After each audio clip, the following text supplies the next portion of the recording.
Hi everyone, V here and welcome back to Snoot Game Mod Showcase.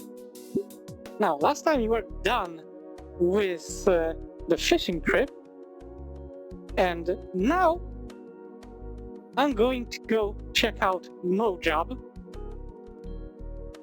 From what I heard in the timeline of events, Moe Job takes place before the fishing trip, if I'm aware correctly of everything, but let's just take a look.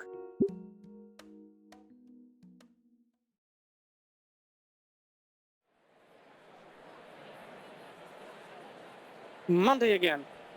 Fuck the volcano high. Spring break went by all too quickly. I'm so tired, it sucks not getting enough rest. There was just way too much to do. I never had a chance for a breather. Okay, so he was working through spring break, okay. I had worked like never before. The days were exhausting, the nights were even worse. Now I understand why Dad was such a tired mess after a long day at the repair shop. The bell rings, prompting the technical mess loitering around the stairs to start pouring into the building. Might as well follow them. Morning classes were easy enough to get through on autopilot. The hallways feel familiar, they're a comforting sight. Missing being in school is a new experience. Entering the room, I noticed the tired eyes of everyone else drifting around the room. A couple of students chat about what they did, everything from meeting up and going on a road trip to playing the new Gizzard title, okay. It was some casualized MOBA starring the hottest IPs, of course. The plebeians harbored shit taste, to no one's surprise. Pelduski cast your attention away from the newest champion rebalance, okay.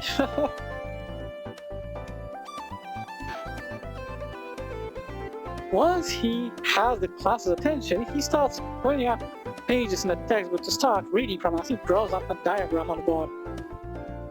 The terms of view, sure as a class. Most come for sure. Are an what? Yep, definitely one of the classes of all time. Can't focus on anything Mr. Kaldewski says though. My eyes are getting heavy. Did he went through the entire class on autopilot? This shit happens to me too. Shit, where am I? So Skinny, where has your head gone this time? Cut me some slack, Trigger. You're even more spaced out than usual, man. How did I make it here without noticing? Shit, I even picked up lunch. Impressive. Hello? He's left orbit. You know, I was like that once when I spaced out in cough and woke up in... Fang punches me on the arm. Yelling out in surprise, I accidentally interrupt Reed's coming monologue with my sudden outcry. Earth to Anon, calling Anon. Please respond, over. Yep, yes. I rub my eyes trying to regain some sense of consciousness. I'm here. Welcome back from your trip, I've missed you. Fang gives me a quick peck on the cheek. Ah, that blush is cute. Trish throws daggers at me. Yet the smooch triumphs. Finally grounded, my heart skips a beat and I can feel myself start to blush. I can get used to it. I've missed her. I didn't really have time or energy to catch up with her during the week, even if everything was her idea to begin with. So how was work? I could hardly reach you this week, other than that time we actually visited. Did you save up enough for your video game consoles? You seem to be having fun. Anon, man, you need to tell us about it. Your first foray into the life of proud worker bee. I got some good stories to share. All of a sudden I feel myself slowly slipping back into the darkness that had ripped me out of Kaldewski's class. So very tired. Cafeteria table, apply directly to the forehead. I'm exhausted. Maybe later. Get yourself together, you must have had something fun happen. I got a little something to wake you up if you need it. Read wings. Parfait. I'm not entirely convinced that I want to try whatever it is that he's got in his magic bag. Go ahead, don't leave us hanging. I'm not getting out of it this time, am I? No, you're not. Shit, mumbling. Alright, I'll start on my first real day, so... Oh god. Okay, so... This is going to be one of those. Okay. Starting here at most to get some extra cash was a good idea. Oh, they even changed this into a pizza slice. Wonderful.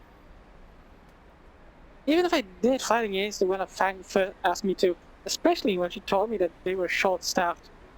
However, the promise of easy money quickly dispelled any doubts I had at first. Now, during spring break was a good time to go at it, otherwise I'd just be at home shitposting anyway. Thankfully, yesterday's introduction to everything had gone well. Moe had been a bit intimidating the last 2 times I've been around, but that aura had dissipated yesterday. He's more like a mix of Samantha and Fang. Moe didn't pose veiled threats of practicing golf skills like Abby in The Ladder of Everybody Part 2 Electric Baguette Deluxe Edition Drug Rectus Cut Guilty of the Year Edition. Oh my fucking god. Really? The Last of Us Part 2 joke. You know what? I can get behind this. I heard a lot of things. No, you know what? Fuck it. I'm not getting into it. I haven't played The Last of Us 1 either. Just not my kind of game. The drama was actually pretty funny to read on Twitter, so at least that's it. Unlike a certain unnamed massive pterodactyl. The restaurant is close to empty. Supposedly it's always like this before the lunch rush. The calm before the storm.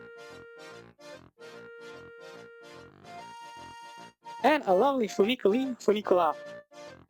Moe's always dropping off a couple of friends at the pier for a boat ride. What? So he's left me to man the register? It's pretty sweet that Moe has his own boat. Maybe Fang and I could come along sometime.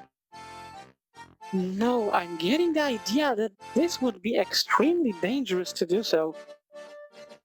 That would be romantic, right? The bell of the boat door rings, interrupting my thoughts. I put on a smile, just like I've been practicing in the mirror. The trademark customer service smile.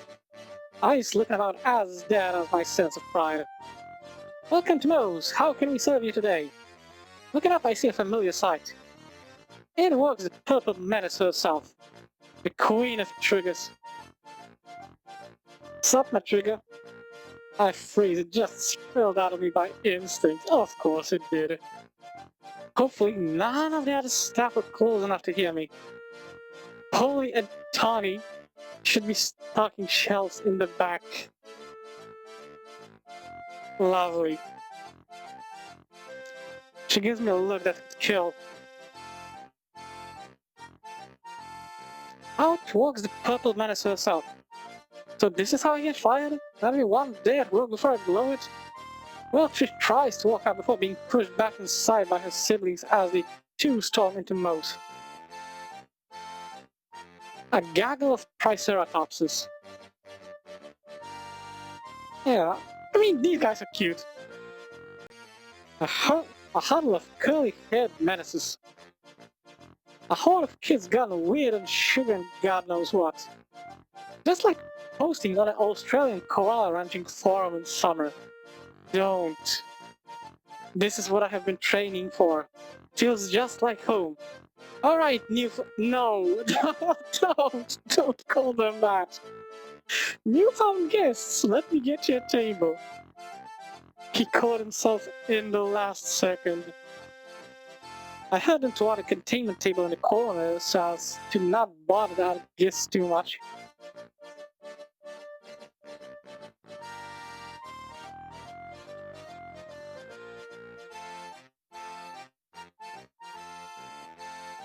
I love how the youngest one is just vibrating with excitement. Yep, exactly like home. Handing out menus, bringing out a basket of breadsticks, a carafe of water, and some coloring books and crayons. Seems like I've managed to calm the horde. Trish doesn't even seem to mind that I put a coloring book in front of her too. She just laughed it off. This day is going well. I'm on top of the world. Nothing can stop me now. As long as the siblings don't burn the place down. Speeding back, I removed the lit candles from the table. Given a half-assed response about making space for the plates. Trish and I share a look knowingly.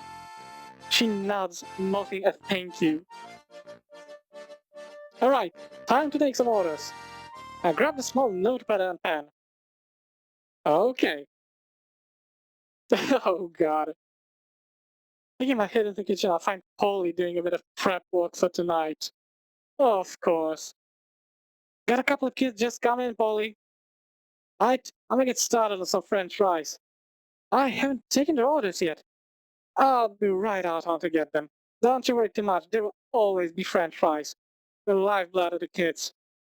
I swear, the potato-powered engines of destruction. Now get, I need to know what else they want. Be right back then. Leaving the kitchen, I see that it started growing in silence.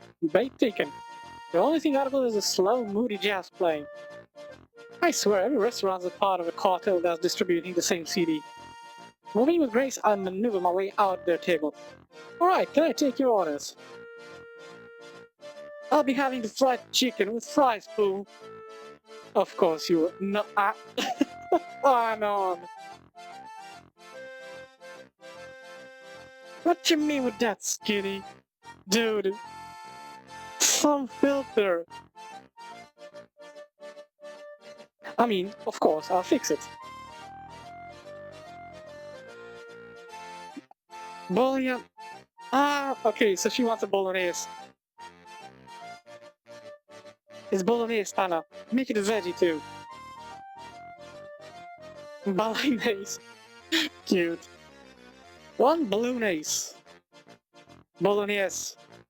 That one. Say it. I want you to confirm my order. Trish, you're a bitch. Trish's smug still locks me in place. Sweat drips down my forehead, knees weaks. Mince and spaghetti. Bolognese. So close. I'm sorry, a what? Dangerously smug. I want to have a cheeseburger, big one, no tomato, they're gross. Got it? No gross tomatoes for you. I also want a burger, but I'm a big girl, so I want everything. The kids start speaking over each other, fighting to establish dominance. David Attenborough would have a field day. The savage Triceratopses in their natural environment usually stay intact, but deviations happen when they fight within their own group to establish dominance. These two young specimens are vying for control by resorting to violence. Such is their nature. Stop zoning out and mumbling, creep! Chora said that she wants a Caesar salad. Uh-huh, got it. And you? Do you serve pizzas for lunch? Yeah, that one's heated. Then I want a Vidure.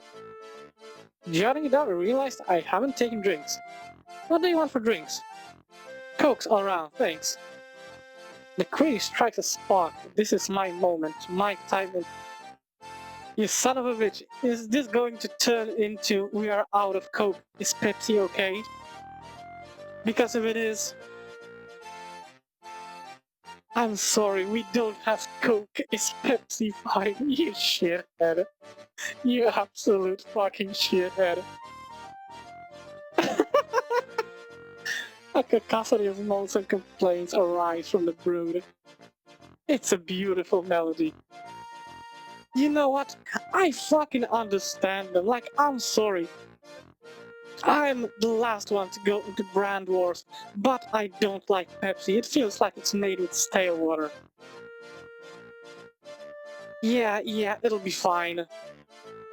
Scurrying away before they change minds, I head back to the kitchen, barely dodging a thrown crayon whizzing past my head.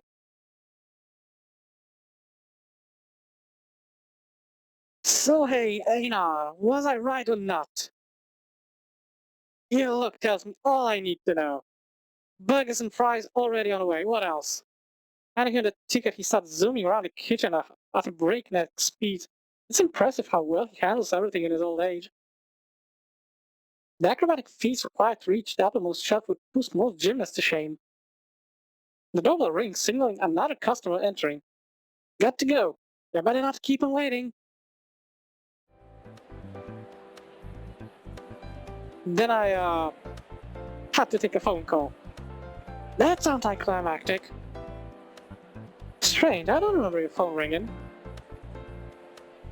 The penance stares threatens to tear me apart. I mean, I had to make a phone call to Moe about the current situation in Marinara. Marinara is not a place, Anon. Are they finally going to explain how it's made? Alright, here's what actually happened. Oh, I found myself in the freezer, sitting on an oddly shaped black garbage bag that was laying on the floor. What? I have a really bad feeling. Tony put me in here to help me recover a bit. I've been sitting here for a while, so the cold is starting to get to me. Then Moe peeks his head in through the door. Hell, my boy, where's he hiding out in the freezer? It's a comfy, cool place. I heard from Tony he's been doing well, but he ran from lunch rush. I mean, sort of. So, yes. If you can't handle the heat, ain't no shame in it. I got other sports to put you in. No, it's you don't understand. So how about you tell me? Okay, so in comes this girl. She comes in order to lunch, okay? Mm-hmm. She's got huge boobs. I mean some serious hunkers. Oh, a real set of badonkers. What? Fucking some dumb hunkeros. Massive hook. Okay. The hunkalus. What? And big ol' hookers. What the fuck? So she orders lunch, and I take her order. Like a pro, my boy. Then her mom shows up. With even bigger bunk hunkagoos. Dude! And then again, I'm pretty sure they cannot compete with mine. Yes, I'm a smug bitch about this. Cry me a river. Humongous Oh, I cannot even read this. Anon, Jesus, you're breaking text box. Beautiful. So that is why you zoned out. Also, to clear up your story, you missed a detail. You didn't even take their orders, you just stood there staring at them. Tony had to drag you away into the back rooms and take over at the counter. Fang hits you in the back of the head with what feels like extended version of Algebra 3. Oh, ow, fuck! Don't go oogling other girls, dweeb. Fang raises the punitory textbook once more. Oh shit. Understood. But girls? You know what I mean, dweeb. What was that about a black garbage bag? The bag? Probably just some fresh produce. Tony brings in those deliveries all the time.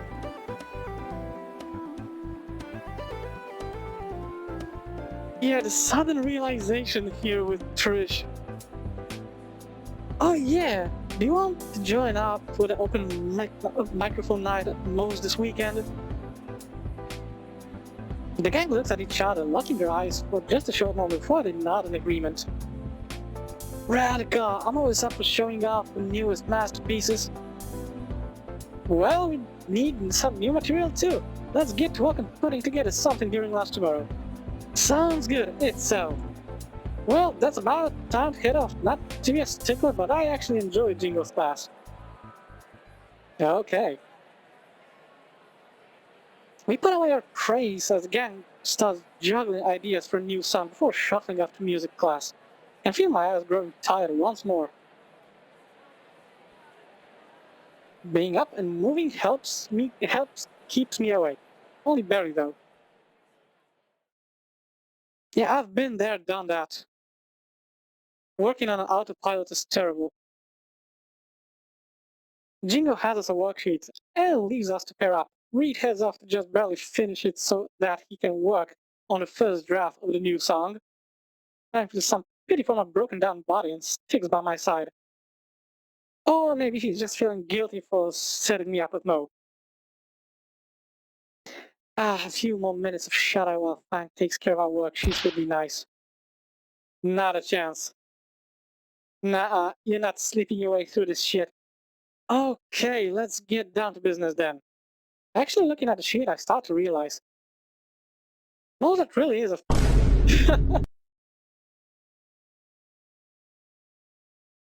The class goes by quickly, and afterwards, on our walk to the bus stop, Fang juggles some ideas for how to kickstart the performance with me. I try my best to give some advice. It mostly falls flat, but she politely nods and still entertains my ideas. We hug parallel at the bus stop before Fang runs off towards the NASCAR and I get on the bus. I fall asleep as soon as I come home. Oh, that sound. My alarm pulls me back to the mortal coil. Holy shit, I've been out for 12 hours. I feel reborn. I got a couple of missed texts from Fang, so I sent back and I'm alive, fell asleep when I got home. Shower, breakfast, clothes, shoes, and self-defense utensil. Then I walk to the bus stop.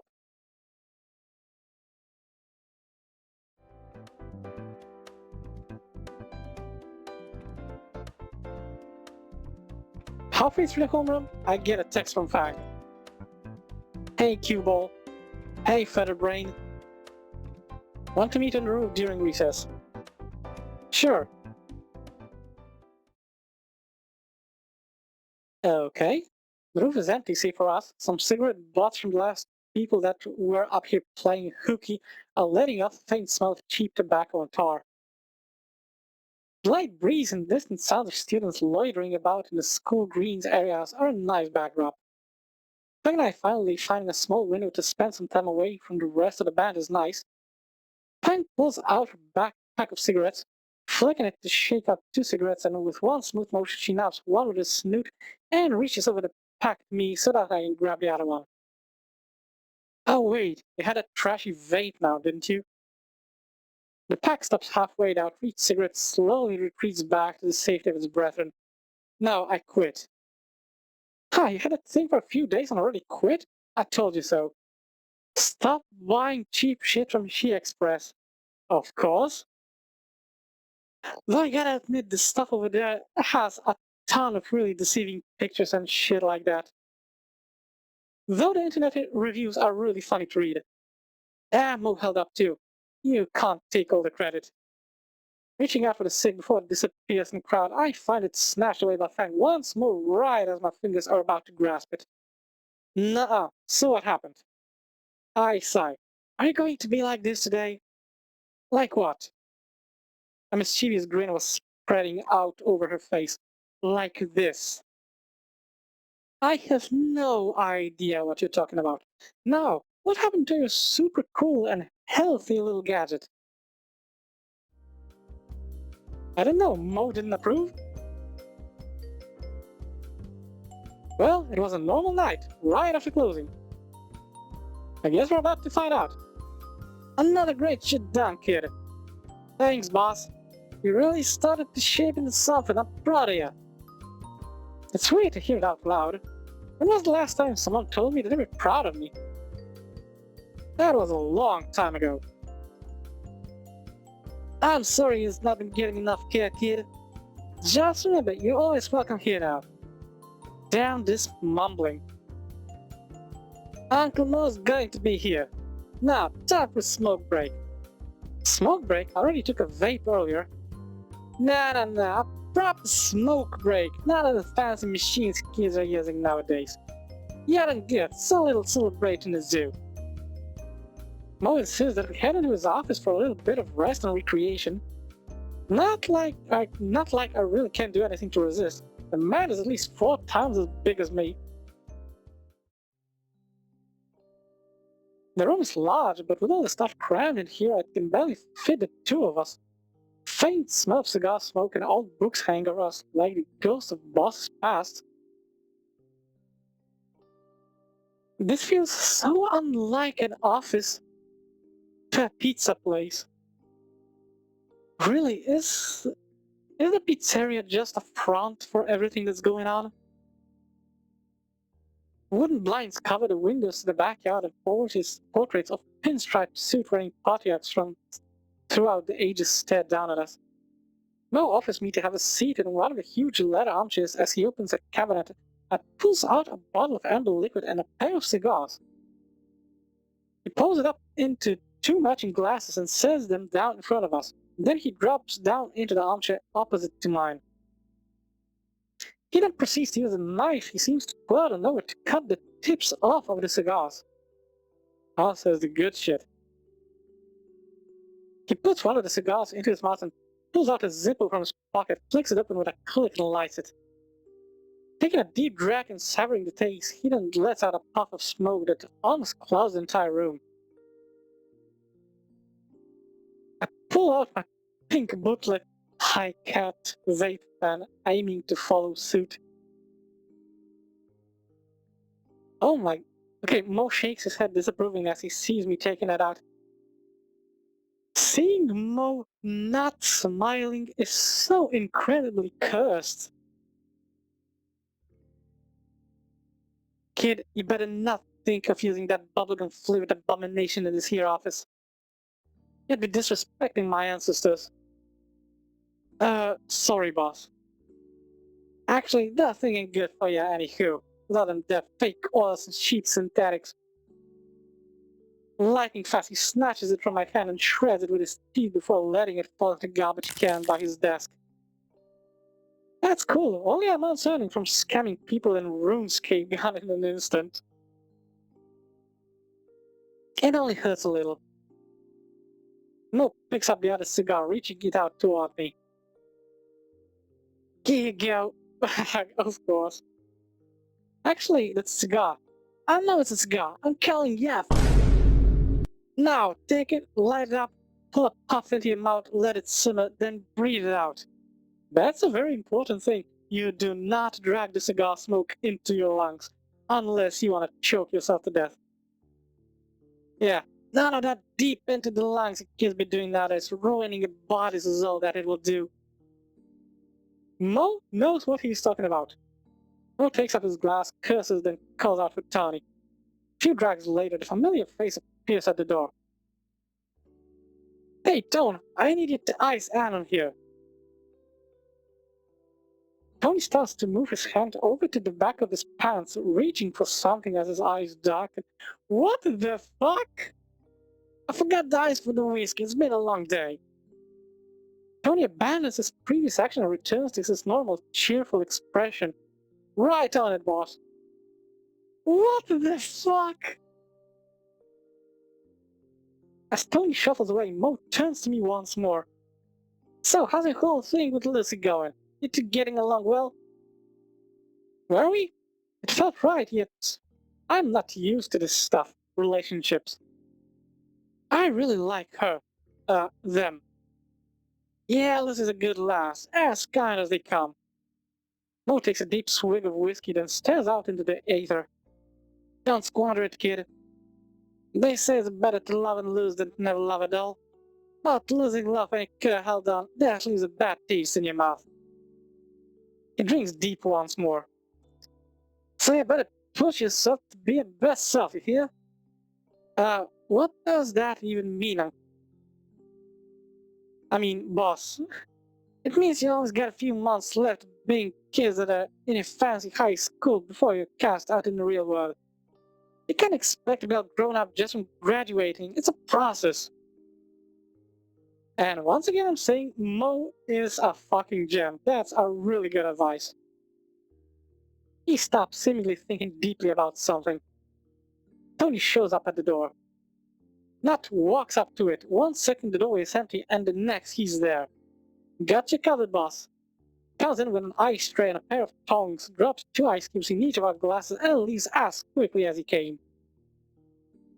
He must really practice the art of being quick and silent. Oh, no, I'm not commenting. Never knew being a waiter required such skills. I'm pretty sure this is a skill set from something else. Now that the whiskey's properly served, I take a sip.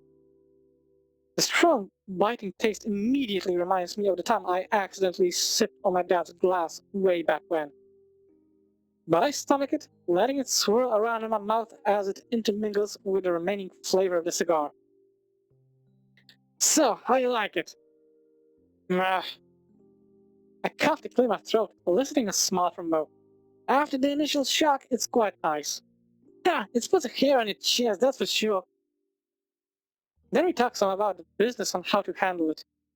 He tells me a lot of neckties and their intimidating effects for some reason, which is a bit odd since I've never seen him wear any. I don't think this is the necktie he was referring.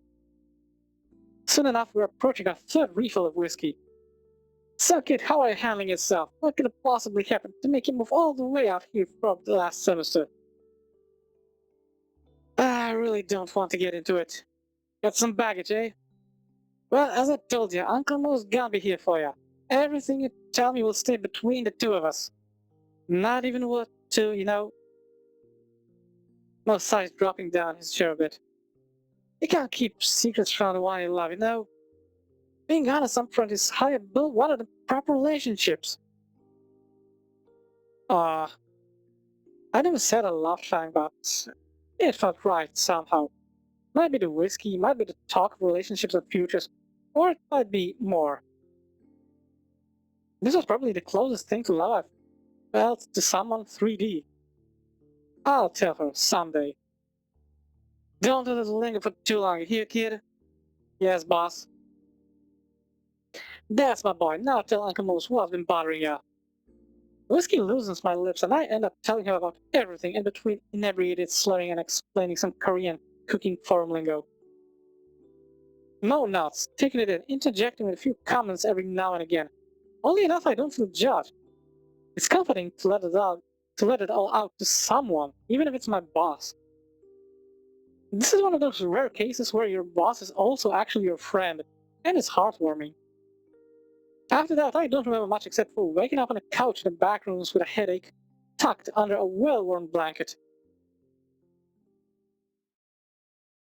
I'm glad Moe's taken a liking to you. He's a great man. Now, what was that about feeling something for someone 3D? My alarms go off. I'm getting dangerously close to revealing my power level.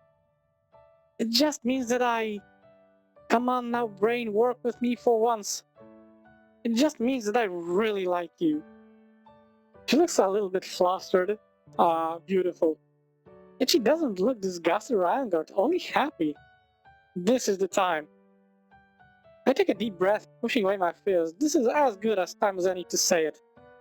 Moe has given me the courage, now it's up to me. I love you, Fang. Please stay by my side. The last few months have been some of the best in my life, even with all their ups and downs. My heart drums about as hard as a cold filling solo. After Jesus, what if she doesn't feel the same? Fucking wonderful. I love you too, dweeb. But if you tell anyone that I told you, then I will end you. Of course, gotta keep the facade, right? She snuggles up against my shoulder, taking out a deep drag as she drapes her wings around me. I was wondering when you were going to say it. You were waiting for it? Laughing enough, she looks up at me smiling while holding onto my arm. I hope things will keep on keeping on. We stand there in silence for a while, enjoying our quiet time together. I feel safe next to her. For once, the bell did the wrong thing. We extinguished our cigarettes and started to head back to our classes, meeting Eddie with a premise that we'd spend lunch in that auditorium so that the band could work on something for the open mic night. Soon enough, I'm walking through the hallways toward the auditorium with my chicken and curry baguette. I feel a lot less sluggish today. I might even be on my way to recovering. My entire everything still feels sore, but at least I can keep my eyelids open. The band's already started practicing. Fang waves at me as I enter. Reed looks up, locking eyes with me. Hey! So dude, what do you think of this?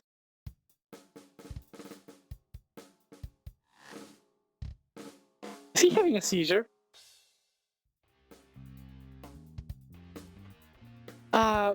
It's very interesting. You're sure to captivate your audience. I told you, our audience will love it. I'm fairly sure that wasn't what Alan said. So hey, you look less like a zombie today. How's your gummy vitamin and microwave dinner diet going? Are you getting your daily dose? Thanks, Doc. I'm taking care of myself. Are you looking forward to the open night thing? Open midnight, yeah. We're starting to nail our opening act. I can hear that. Reed's getting really creative. Spiritual Rayman. After Jesus in heaven, you're murderizing that intro. Let it rest in peace and let's move on. Dude, please let me practice my art. It's not art. It's manslaughter. Put down those drumsticks, Reed. Let's have a short break. Thanks for the feedback, man. So what do you think we can improve? We got a bit of an impasse here. I think we can finish up our lunch and not bother Annan. Nah, dude's a cool caper. He'll just tell us his brain can handle all of this mojo. Yeah, it sounds... Trish looks over to me, raising an eyebrow. Like you've got a bit of work left to do, but it's got potential. Maybe go easier on the drums. Trish draws a sigh of relief before perking up and changing the subject. By the way, you didn't finish up yesterday. How did the rest of your week at Moe's go? Oh yeah, regale us with your thrilling tales. I could use a short break. Us artists can hog the spotlight all the time, right? You need a breather so you can do a fresh take for sure. Fuck me, well then. So, picking up where we left off, the Wednesday. Tonight's the night. Fang and her family are coming to the restaurant tonight. Meanwhile, I'm busy sweating bullets while desperately trying to hold on to my last strands of sanity. Ripley is going to tear me to shreds if I so much as slip up for a millisecond. Hopefully, Moe will be able to handle him. The other teams have gone well so far, a lot better since that time two ladies came in. I shudder at the prospect of spugging out as bad as that time ever again. Then my phone buzzes. Hey, we'll be there in like 5 minutes.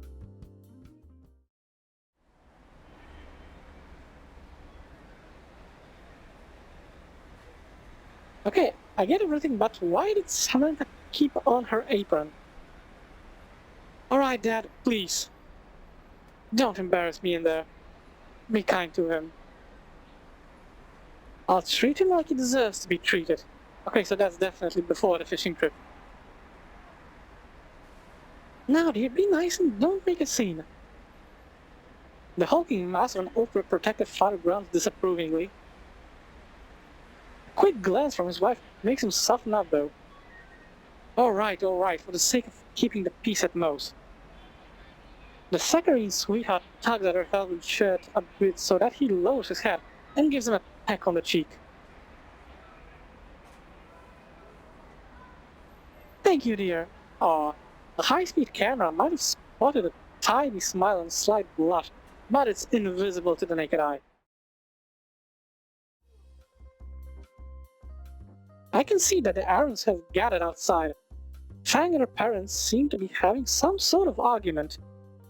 Meanwhile, Nezza seems to do his best to stay out of it as he stares at his phone. Smart move. Hey boss, the Arons have arrived. A muffled voice coming from the backroom's response. Give him a warm welcome. Bring out the unlimited breadsticks and fancy water. Got it, boss. The doorbell rings as Fang pushes open the door and enters, bringing her family along behind her. Welcome to Moe's. How can I serve you this evening? Stifling a chuckle, Fang responds in a similar manner. We'd like a table of 4. We called and set up a reservation earlier with our Moe's. Certainly, right this way. At least he's keeping a good sport about this. The restaurant is packed tonight since the Retirement House annual Bulls convention just started. And a small sign with a reserve had kept the best table free. Moe had taken some old folks to the backrooms to talk about when they just ignored the sign and sat down. Okay, that also sounds worrisome. After that, we have had no issues. Seeing them at the table, I pull out their chairs. They grab the seats as I scurry after fetch the breadsticks and fancy water. Yeah, I was about to say fancy just meant that we had actually cooled it instead of taking it directly from the tap. I pass Moe in the hall as I go to fetch everything. You're doing well, kid. I'm heading out to greet our guests. Come grab a seat when things are cooled down a bit. No one can hold the fort for a while. Sure, boss. Thanks, boss. Hey, Tony. Moe said that I could go grab a seat with Fang and her family for a while. Fine holding the fort? Sorry, my tongue is twisting up today. At least a little bit. Alright, kid. Take it easy. I'll call for you when I need you. Thanks. Tony gives me a pat on the back as he nods and sends me off. Picking up the basket of appetizers on the car off, I head back out. With every fossil from the retirement home having already been served, I've got a window to just spend some time with Fang and her family. Approaching the table, I managed to listen in on the end of the conversation. He's a good lad, working hard. He'll take good care of her. You don't need to be so hard on him. He needs to learn how to be a man. Times are different now. He doesn't need to be forged in fire like we've got. Get him some slack. He'll grow into it. As I come closer, Moe still around. Hey, now, grab a seat. I was just talking about you.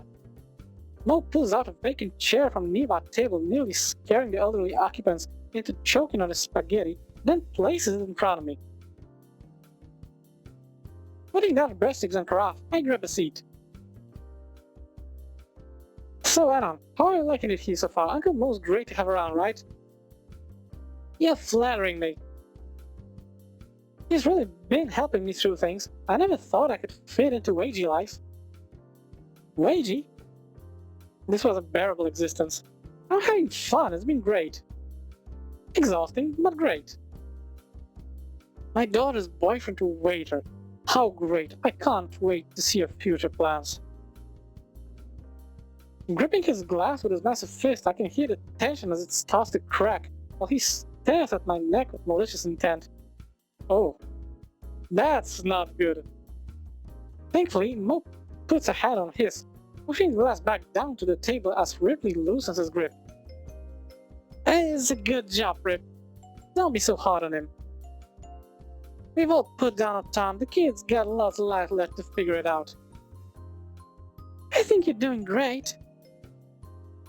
Seeing you not completely spugging out is a nice change. Moe laughs a hearty laugh, slapping me on the shoulder.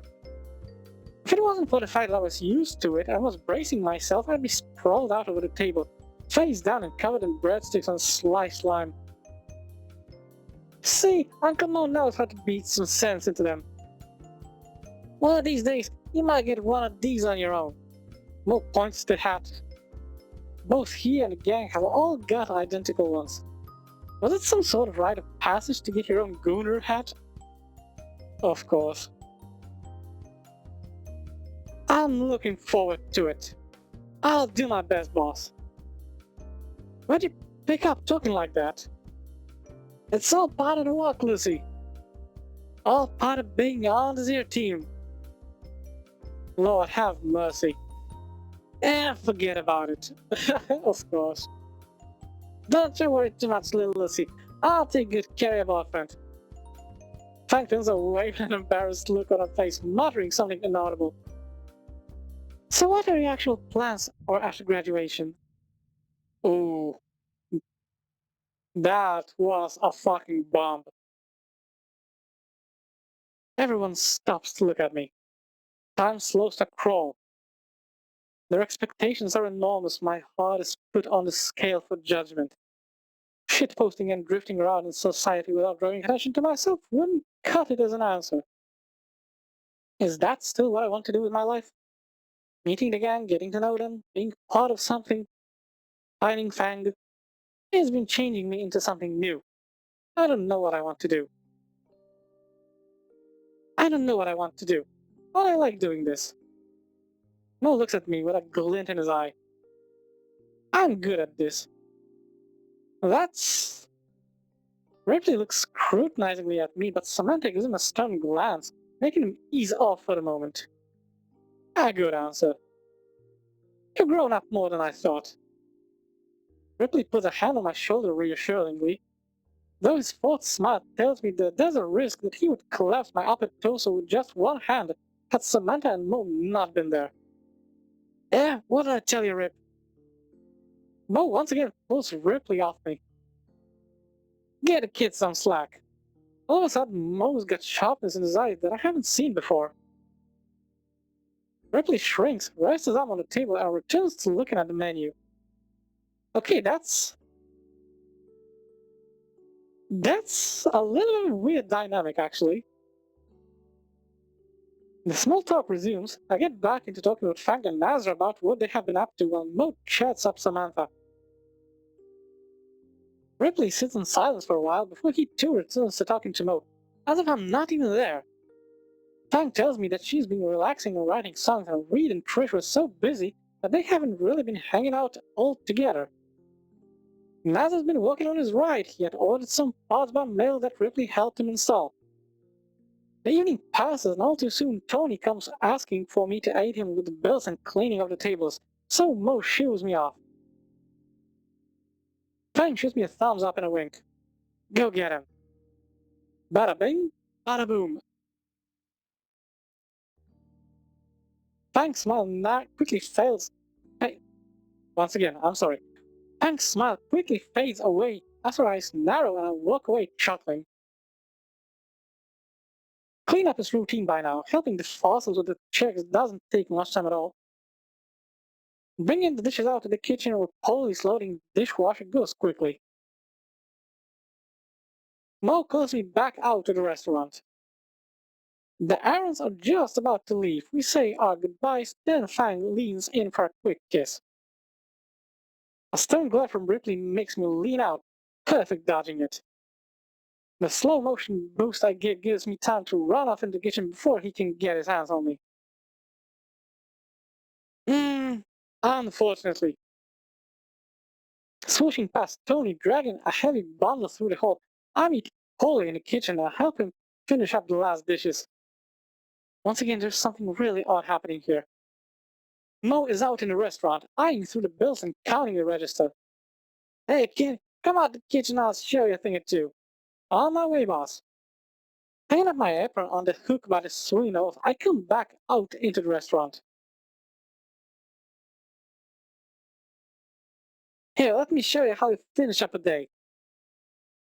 Moe starts going through how we do it. How we count bills, how to reset the register, how we add some extra orders in case we missed any, and how to refill the roll of paper for the receipts. How we add some extra orders in case we missed any. Okay, I get it. I'm gonna have to ask you for a favor. Could you work some overtime tomorrow? Sure, boss. Molly's gonna go visit an old friend. I'm unsure if he'll be home in time. By the way, Mr. Moose, how about another sit down tonight? I think he's in need of hearing a little something, you dig? I think that I might have to head home and sleep. Oh my god, for the first time I see Moe actually opening his eyes. Moe's stern look tells me that this wasn't just an invitation.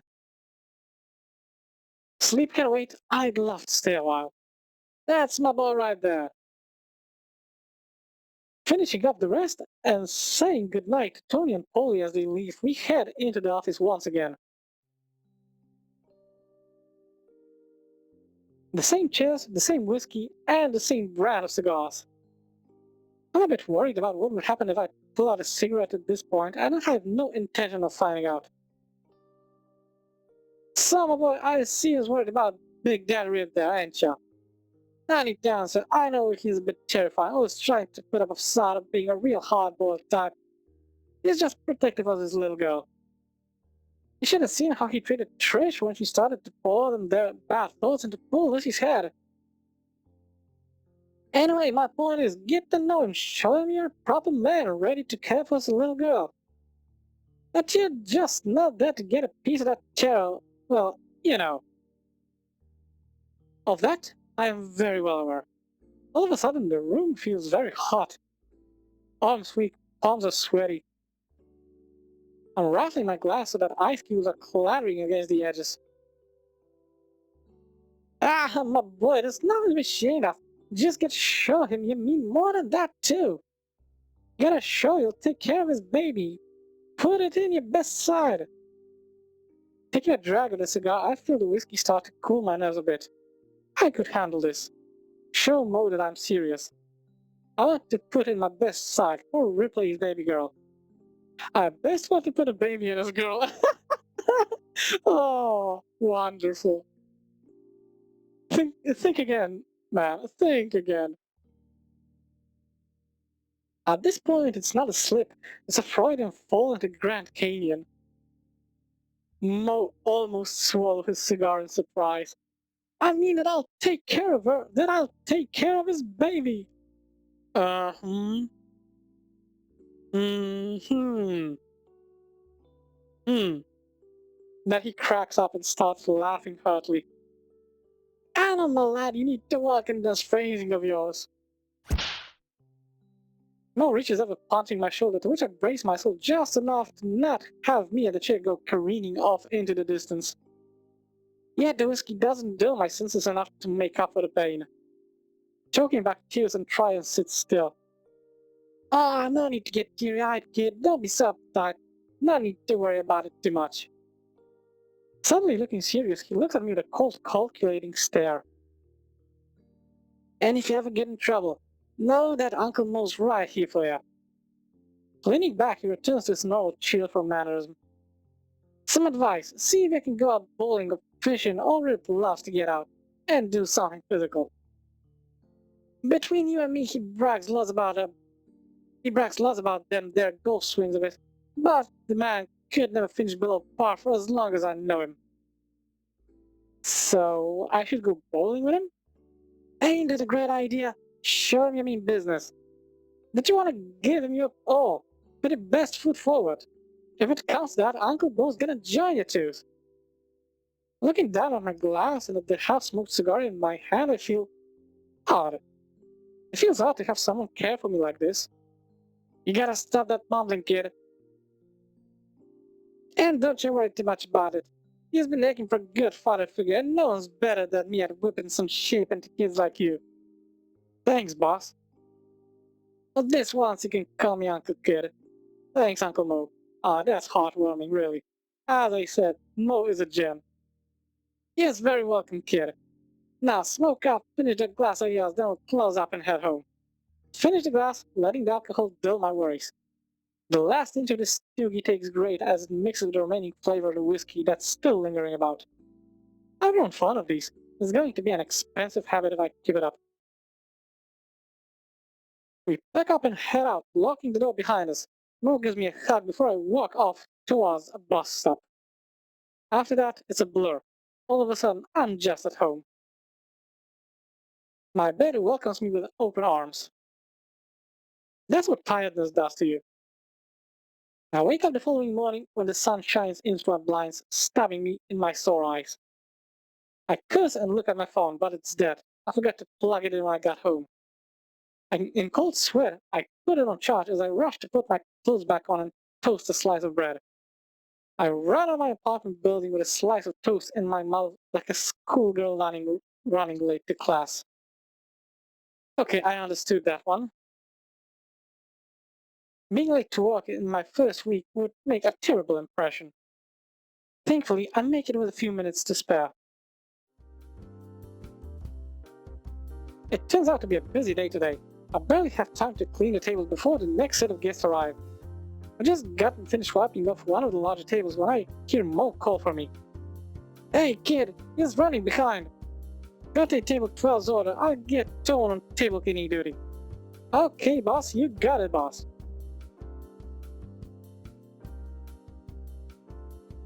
Oh my god, this is such a fucking blast from the past. A family of demons are sitting down at the table 12, the father and mother trying to wrangle their unruly teenage son, while the clearly mentally challenged daughter's showing us crayons. What the fuck? She's probably got a bright future ahead of herself in the Marines. Hello, welcome to Moe's. Sorry for the... wait. What can I get you to drink? I'll have a Coke. Me too. I'll have water and she'll have lemonade. Sorry, we don't have water. Is Coke okay? What? I mean, we don't have Pepsi. Is water okay? Get a hold of yourself, dude. I take a deep breath, inhaling to the quick factory reset. We don't have Coke. Is Pepsi okay? Yeah, that's fine. By chance, can we put our order in now? I think we know what we want. Oh, sure. What you have? I'll have a personal pepperoni pizza. Honey, what would you like? I'll take the eggplant parmesan, I think. Eggplant parmesan. And for you, sir? I'll have the 3-cheese pan, and she'll have the kids burger. But can we have no tomatoes on that? Sir, there has to be tomatoes in the sauce. There's no way I can remove the tomatoes from the sauce. No, on a burger. No tomatoes? Yes, no tomatoes, please. Okay. No tomato for the potato. Oh, come on, dude. I'm sorry, what was that? Oh, you fucking idiot, you mumbled that. What was what? What you just said? What I say what?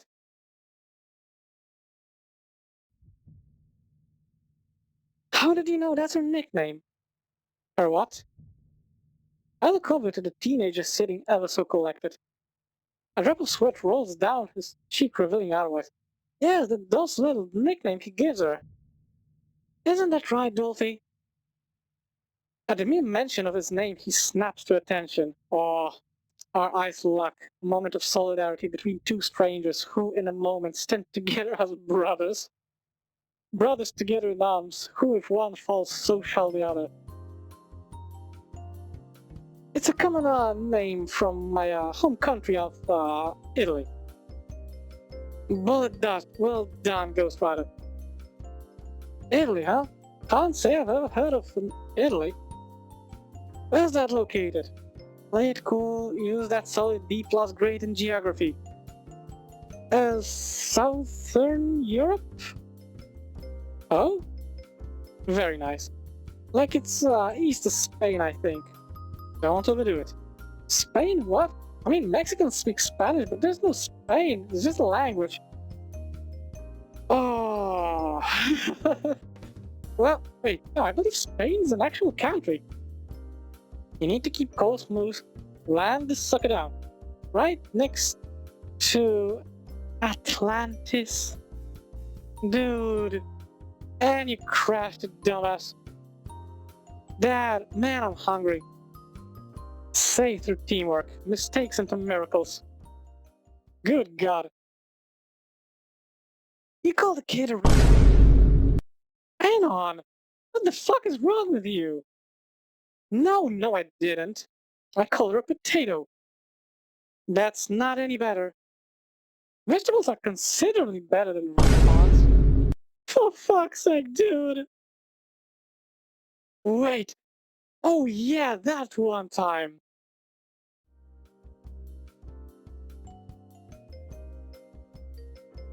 Oh my god, No, okay, and it's feels like it's been actually an hour right now. So I think this is a good place to wrap everything up before the next little story starts. So I'm gonna go into the menu and save up right here. Good god. But yeah, this has been funny. This has been funny as fuck, and I loved every single bit of it so far. It's a little bit slower paced, but yeah, this is great. But yeah, it's been an entire hour, so I believe that's a good place to wrap everything up. I really hope that you enjoyed this episode, and as always, I will see you in the next video. Have a great one.